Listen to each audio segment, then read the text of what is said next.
বলতে আমরা বুঝি তন মানে হচ্ছে তনু বা দেহ, ত্র মানে হচ্ছে ত্রাণ বা রক্ষা, অর্থাৎ যার মাধ্যমে যে সকল কিছুর মাধ্যমে আমরা আমাদের দেহকে রক্ষা করতে পারি সেটাই কিন্তু তন্ত্র। কোনো ভয়াল ভয়ঙ্কর কোনো বিষয় নয়।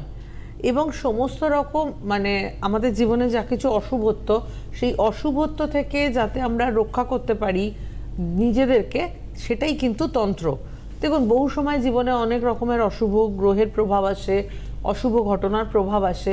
এই সব কিছু থেকে নিজেকে রক্ষা করার যে প্রসেস, সেটাই কিন্তু তন্ত্র। তন্ত্র মানে অনেকের যে একটা ধারণা আছে ভীষণ ভয়াল ভয়ঙ্কর কিছু, এ ধরনের কিছু নয়। তন্ত্র অ্যাকচুয়ালি আমাদের দেহকে রক্ষা করতেই সাহায্য করে। এবং তন্ত্র হচ্ছে শিবের মুখনিসৃত বাণী। শিব হচ্ছেন যাবতীয় তন্ত্রের স্রষ্টা।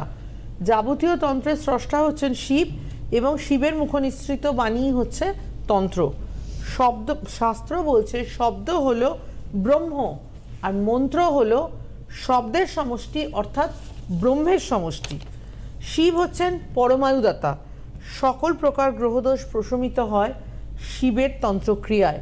এবং এই যে আমরা যে মাসটা পাচ্ছি শ্রাবণ মাস, এই শ্রাবণ মাস হচ্ছে শিবের অত্যন্ত প্রিয় মাস, এবং শ্রাবণ মাসে করা গ্রহ সংস্কার অত্যন্ত ফলদায়ী হয় এবং দ্রুত শুভ ফল দিতে পারে। শিব হচ্ছেন আমাদের সর্বোচ্চ দেবতা। সনাতন ধর্মশাস্ত্র সমূহে তিনি পরম সত্তা রূপে ঘোষিত। শিব হচ্ছেন আমাদের সর্বোচ্চ দেবতা এবং সনাতন ধর্মশাস্ত্র সমূহে তিনি পরম সত্তা রূপে ঘোষিত। এবং এই যে সৃষ্টি, স্থিতি, লয়, এই যে তিনটি কারণের কারক, এটাও হচ্ছেন শিব। দেখুন, সৃষ্টি একটা বিষয়, স্থিতি, প্রথমে সৃষ্টি, তারপরে স্থিতি, তারপরে লয়।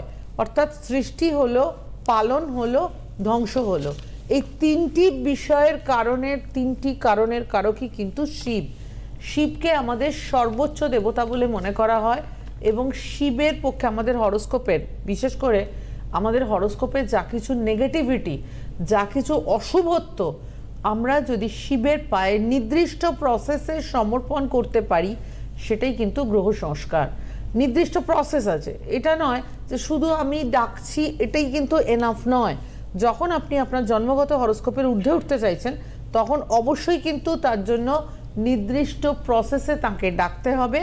এবং তিনিই পারেন হরোস্কোপে যা কিছু নেগেটিভিটি, যত কিছু নেগেটিভিটি, বহু নেগেটিভ গ্রহযোগের কথা বহু সময় আলোচনা হয়েছে, সমস্ত রকম নেগেটিভিটি থেকে যিনি আপনাকে ঊর্ধ্বে তুলতে পারেন তিনিই হচ্ছেন শিব।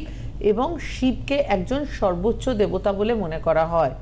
তিনি কিন্তু সমস্ত রকম মানে আমাদের হরোস্কোপে যা কিছু নেগেটিভিটি, সেটা শিবের পায়ে সমর্পণ করার যে প্রসেস, সেটাই হচ্ছে তন্ত্রোক্ত গ্রহ সংস্কার। তন্ত্রোক্ত গ্রহ সংস্কার আর কিছুই নয়, সেটা হচ্ছে জীবনের যা কিছু অশুভত্ব, নেগেটিভিটি, সব কিছুকে শিবের পায়ে সমর্পণ করার যে প্রসেস, সেটাই হচ্ছে তন্ত্রোক্ত গ্রহ সংস্কার।